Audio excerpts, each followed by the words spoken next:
থেকে শুরু করে সকল জায়গায় লেখালেখি হয়েছে। আপনারা জানেন সালমান রুশদির মতো লোক তার বিরুদ্ধে যেভাবে কুচ্ছা রটনা করেছিল, আল্লাহ তাআলা তাকে আজকে লানতের শিকার বানিয়ে সে আজকে গৃহবন্দী হয়ে আছে।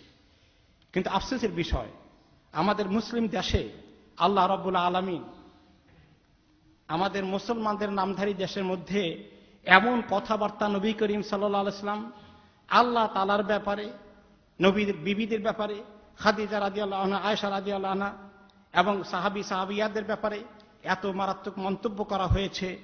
আর এই মন্তব্য করা যারা করে যাচ্ছে তাদেরকে উৎসাহ দিয়ে আমাদের দেশের মধ্যে কুফর মোরতাদদের সয়লাভ করে দেওয়া হচ্ছে।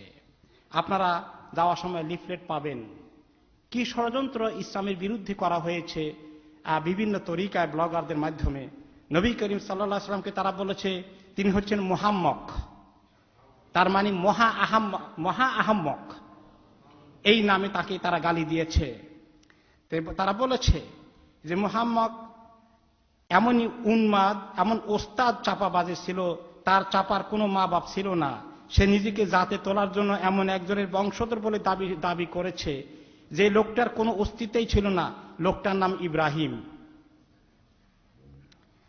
তারা বলেছে হেরা গুহাকে হযরত উম্মে হানির গোপন অঙ্গের সঙ্গে তুলনা করেছে, লানাতুল্লাহি আলাইহি।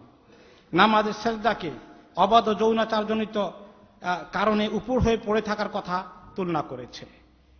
নবুয়তের মোহর ওনার পিঠের মধ্যে আছে, তাকে বলেছে মুহাম্মদ লুচ্চামির জন্য খাদিজার কাছে মাইর খাইতো নিয়মিত, লানাতুল্লাহি আলাইহি।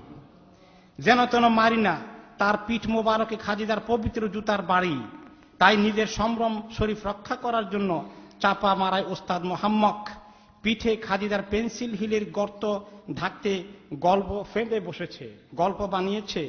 সেই গল্পই আমরা এখন নবুয়তের মোহর বলে জানি।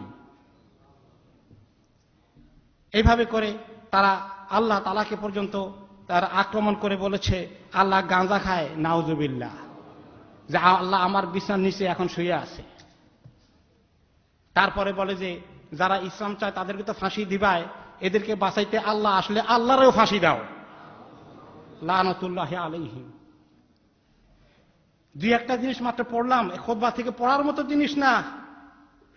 আপনারা দেখবেন কি ধরনের মুরতাদদের আবিষ্কার হয়েছে মুসলমানদের দেশে।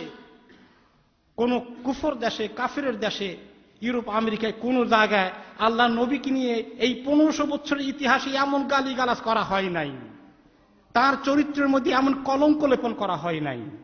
আমাদের মুসলিম দেশে হয়েছে।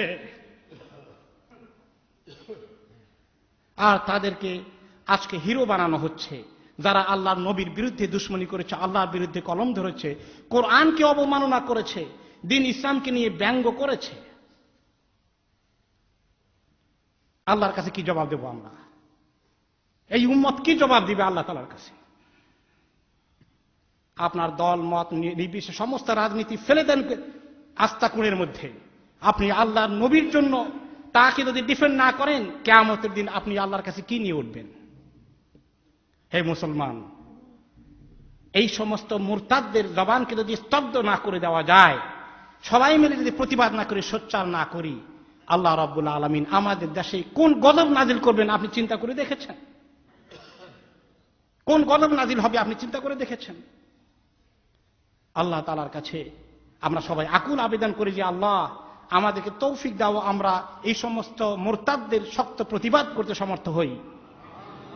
আর সমস্ত মিডিয়াগুলো যারা আজকে এই মুরতাদদের গুণগান গায়, তারা এগুলো দেখে না, তারা শুনে না, তারা আল্লাহ এবং আল্লাহর দ্বীনের পক্ষে, আল্লাহ নবীর পক্ষে তারা কোনো গুণগান গায় না।